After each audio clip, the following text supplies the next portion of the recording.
शीतल और अभिमन्यु की शादी को 5 साल हो चुके थे, लेकिन अभी तक उनका कोई बच्चा नहीं हुआ था। इसकी वजह से शीतल और अभिमन्यु परेशान रहते थे, लेकिन उन दोनों से ज्यादा परेशान थी शीतल की सास, यानी अभिमन्यु की माँ जानकी देवी। जानकी देवी चाहती थी कि जल्दी से जल्दी उनकी गोद में पोता या पोती आ जाए, और इसलिए वो अपनी बहू शीतल को लेकर एक दिन हॉस्पिटल पहुंची। डॉक्टर मैडम, जरा ठीक से चेक करके बताइए ना, कई बड़े बड़े डॉक्टर को दिखाया है, लेकिन मेरी बहू माँ ही नहीं बन पाती। मैंने शीतल को बहुत अच्छे से चेकअप किया है। देखिए, बात यह है कि शीतल के अंदर माँ बनने की कैपेसिटी नहीं है। ये आप क्या कह रही हैं डॉक्टर साहब? कोई तो इलाज होगा ना, कोई दवाई दे दीजिए। देखिए, कुछ प्रॉब्लम ऐसी होती है जिनका कोई ट्रीटमेंट नहीं होता। आई एम सॉरी टू से, लेकिन शीतल कभी माँ नहीं बन सकती, क्योंकि उसके यूट्रस में अंदर से ही कुछ प्रॉब्लम है। घर आने के बाद क्या हुआ माँ?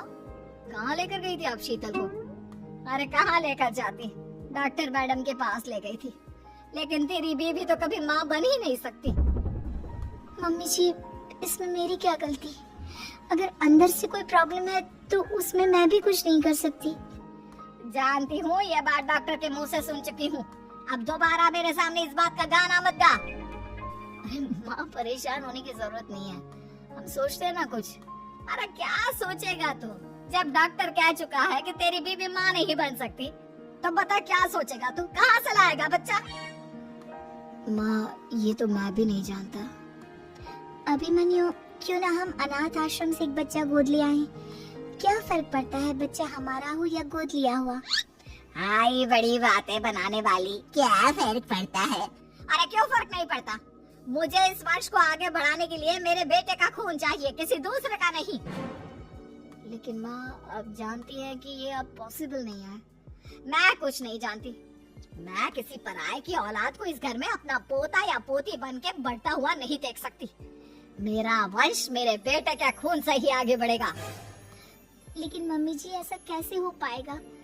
आप अच्छी तरह जानती है ना, मेरा और अभिमन्यु का बच्चा नहीं हो सकता।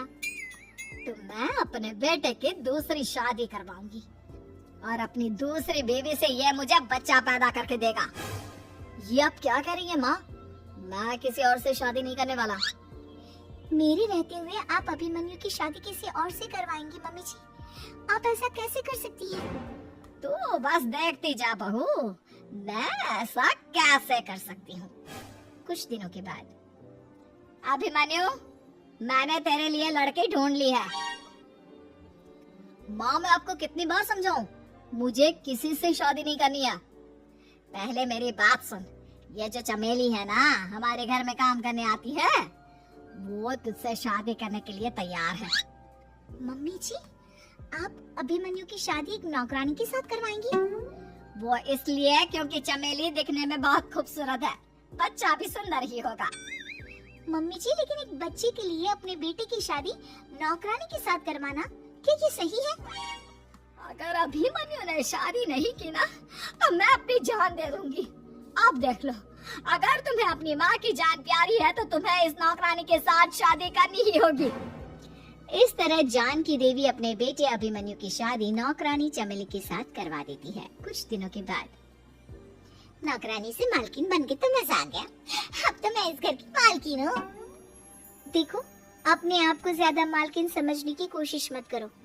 एक बार तुम्हारा और अभिमन्यु का बच्चा इस दुनिया में आ जाए, उसके बाद तुम इस घर से हमेशा के लिए चली जाना। अरे जाओ जाओ, किसी और के आगे बातें बनाना, एक बच्चा तो पैदा नहीं कर सकी। बढ़िया आई, जाओ जाकर मेरे लिए कॉफी बना कर लाओ। नौकरानी मैं हूँ या तुम? मम्मी जी, देखिए ना, शीतल मुझसे किस तरह से बात कर रही है। शीतल, तुम्हें पता है ना चमेली प्रेग्नेंट है, मेरे बेटे के बच्चे की माँ बनने वाली है। वो जैसा कहती है वैसा करो। लेकिन मम्मी जी, वो मुझे नौकरों की तरह ट्रीट कर रही है।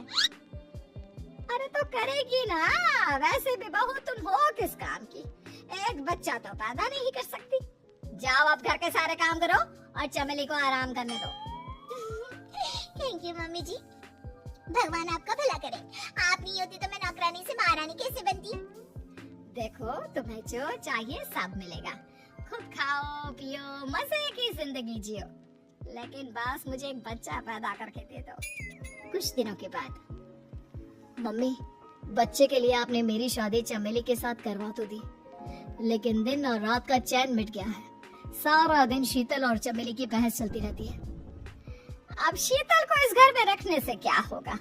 मैं तो कहती हूँ उसे घर से निकाल दो, है भी किस काम की।